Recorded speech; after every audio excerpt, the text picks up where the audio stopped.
নমস্কাৰ বন্ধুসকল, মোৰ ইউটিউব চেনেললৈ আপোনালোকক স্বাগতম জনাইছোঁ। আজি মই এটা অতি গুৰুত্বপূৰ্ণ বিষয়ৰ ওপৰত ক'বলৈ ওলাইছোঁ।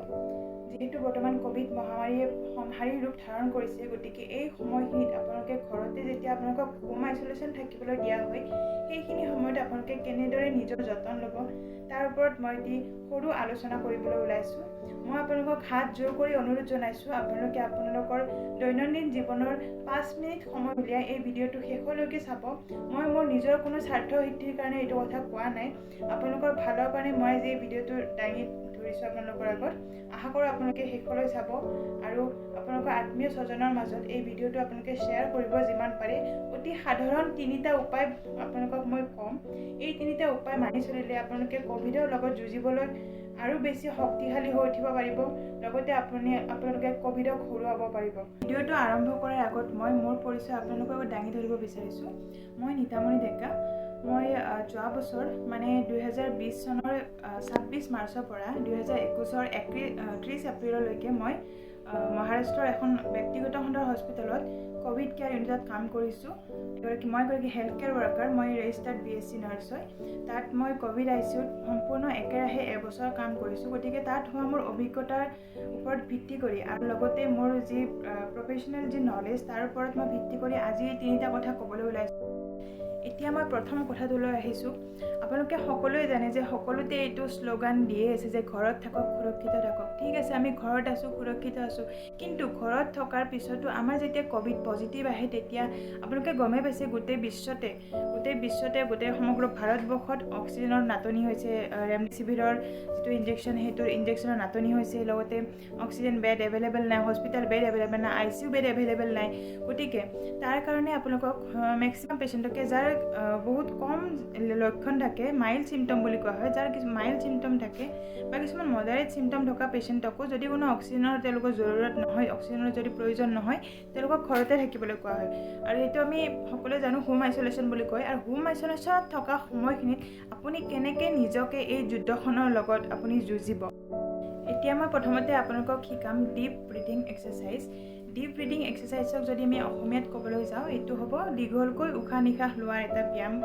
আৰু এই ব্যায়াম কৰিলে আমাৰ কি কি লাভালাভ হ'ব পাৰে সেইখিনি মই আপোনালোকক পিছলৈকে জনাম। এতিয়া আমি একেলগে শিকোৱা হওক এই ডিপ ব্ৰিথিং এক্সাৰচাইজ কেনেকৈনো কৰা হয়। মই মোৰ ভণ্টিৰ সহায়ত আপোনালোকক দেখুৱাম, আপোনালোকে মোৰ লগতে কৰি যাব। ডিপ ব্ৰিথিং এক্সাৰচাইজ কৰিবলৈ হ'লে আপোনালোকে প্ৰথমতে নাকেৰে দীঘলকৈ উশাহ টানিব লাগিব।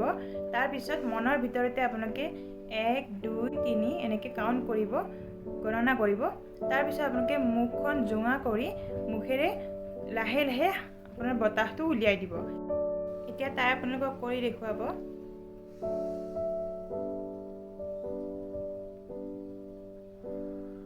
Very good. এতিয়া এই যিটো ডিপ ব্ৰিথিং এক্সাৰচাইজ, এইটো আপোনালোকে দিনত কমেও 5 পৰা 6 বাৰকৈ কৰিব। প্ৰত্যেকবাৰতে আপোনালোকে 10 বাৰকৈ কৰিব। আপোনালোকক যেনেকৈ মই শিকাই দিছোঁ, নাকেৰে দীঘলকৈ উশাহ লৈ উশাহটো 3 ছেকেণ্ডমান মনৰ ভিতৰতে আপোনালোকে গণনা কৰিব। তাৰপিছত মুখখন জোঙা কৰি উশাহটো লাহেকৈ এৰি দিব। এই এক্সাৰচাইজটো কৰাৰ ফলত আপোনালোকৰ যি হাওঁফাওঁ, এই হাওঁফাওঁ অধিক শক্তিশালী হৈ উঠিব। আৰু কোভিডৰ ফলত আপোনালোকে সকলোৱে জানে কোভিডৰ ফলত নিউমনিয়া হয়। মই যদি সহজ ভাষাত ক'বলৈ যাওঁ, নিউমনিয়া হৈছে আমাৰ যি হাওঁফাওত কিছুমান সৰু সৰু কোঠালি থাকে, সেই কোঠালিবোৰ লাহে লাহে নিউমনিয়াৰ ফলত নষ্ট হ'বলৈ ধৰে। গতিকে সেই নষ্ট হ'বলৈ ধৰা কোঠালিবোৰক আমি যদি আকৌ সক্ৰিয় অৱস্থালৈ আনিব লাগে, আকৌ যাতে সিহঁতৰ শৰীৰত অক্সিজেন যোগান ধৰিব পৰা যিটো ক্ষমতা, সেইটো যদি ঘূৰাই আনিব লাগে বা সেই ক্ষমতাটো যদি আমি বিনষ্ট হ'বলৈ দিব নালাগে, গতিকে এই ডিপ ব্ৰিথিং এক্সাৰচাইজৰ ফলত আপোনাৰ হাওঁফাওঁটো অধিক শক্তিশালী হ'ব। আৰু এই কোভিডৰ সময়ছোৱাত আপোনাৰ লগতে আপোনাৰ শৰীৰটোক বচাই ৰাখিবলৈ ই এক যুদ্ধৰ অস্ত্ৰ হিচাপে আপোনালোকক সহায় কৰিব। আৰু ই আপোনাক কোভিডৰ পৰা মুক্ত কৰিব বা আপোনালোকক কোভিডৰ লগত যুঁজাত সহায় কৰিব। গতিকে এতিয়া আহিছোঁ আমি আমাৰ দ্বিতীয় ষ্টেপটোলৈ, দ্বিতীয় গুৰুত্বপূৰ্ণ ষ্টেপটোলৈ আহিছোঁ। এই ষ্টেপটো হৈছে আপোনালোকে নাকেৰে যি আমাৰ গৰম পানীৰ ভাপ আছে, সেই গৰম পানীৰ ভাপ টানিব লাগে। এতিয়া আপোনালোকে যিটো গৰম পানীৰ ভাপ নাকেৰে টানিব, সেই গৰম পানীৰ ভাপটোৱে আপোনাক কেনেদৰে সহায় কৰিব? এই ভাপটো টনাৰ সহায়ত আপোনাৰ শ্বাসতন্ত্ৰত বা আপোনাৰ হাওঁফাওত কিছুমান যদি পদাৰ্থ নিৰ্গত হয়, সেই পদাৰ্থবোৰ যদি গোট মাৰি থাকে, তেতিয়া আপোনাৰ সেইখিনি উলিয়াই দিয়াত আপোনাৰ বাধা হয়। ফলত আপোনাৰ যি শ্বাসতন্ত্ৰ, সেই শ্বাসতন্ত্ৰডাল বন্ধ হৈ পৰে, অৰ্থাৎ ব্লক হৈ পৰে। গতিকে এই ভাপ লোৱাৰ সহায়ত আপোনাৰ কি হ'ব, যি গোটা পদাৰ্থবোৰ আছে সেইবোৰ সৰু সৰু টুকুৰাত পৰিণত হ'ব বা সেইখিনি ঢিলা হৈ যাব, চ' ডেট সেইখিনি আপোনাৰ উলিয়াই অনাত সহায় হ'ব। ফলত আপোনাৰ শ্বাসতন্ত্ৰ সুচল হৈ থাকিব, আৰু শ্বাসতন্ত্ৰ সুচল হৈ থকা মানে আপোনাৰ হাওঁফাওঁটো সি ভালদৰে কাম কৰিব পাৰিব, নিজৰ কাম কৰিব পাৰিব, শৰীৰত অক্সিজেন যোগান ধৰিব পাৰিব, আৰু তাৰোপৰি নাকত থকা কিছুমান বীজাণু, সেই বীজাণু ধ্বংস হ'ব এই ষ্টিমৰ সহায়ত। এই গৰম পানী ভাপ লোৱা সময়ত এটা অতি গুৰুত্বপূৰ্ণ কথা আপোনালোকে মনত ৰাখিব। যদিহে আপোনালোকে ক'ভিড পজিটিভ আহিছে, তেতিয়াহ'লে এই গৰম পানী ভাপ লোৱা সময়ত আপোনাৰ ওচৰে পাজৰে কাকো থাকিবলৈ নিদিব, কাৰণ এই গৰম পানীৰ ভাপৰ লগত আপোনালোকৰ ক'ভিডৰ বীজাণু বিয়পাৰ সম্ভাৱনা থাকে।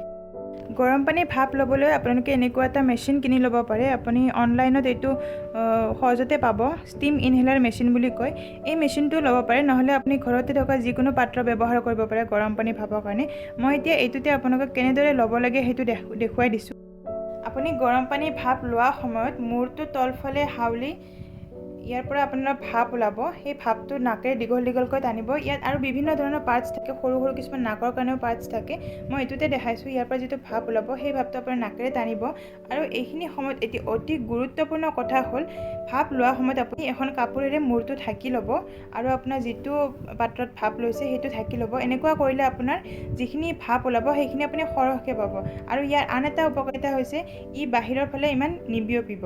গতিকে আপোনালোকে ভাপ লোৱা সময়ত এনেকৈ কাপোৰ এখন ঢাকি ল'ব, নাকেৰে দীঘল দীঘলকৈ টানিব, আৰু ভাপ আপোনালোকে 15 মিনিটমান ল'ব। তাৰপিছত আপোনালোকে চাব কেনেকুৱা পৰিৱৰ্তন আহিছে। এতিয়া আমি আহিছোঁ ষ্টেপ নম্বৰ 3 লৈ।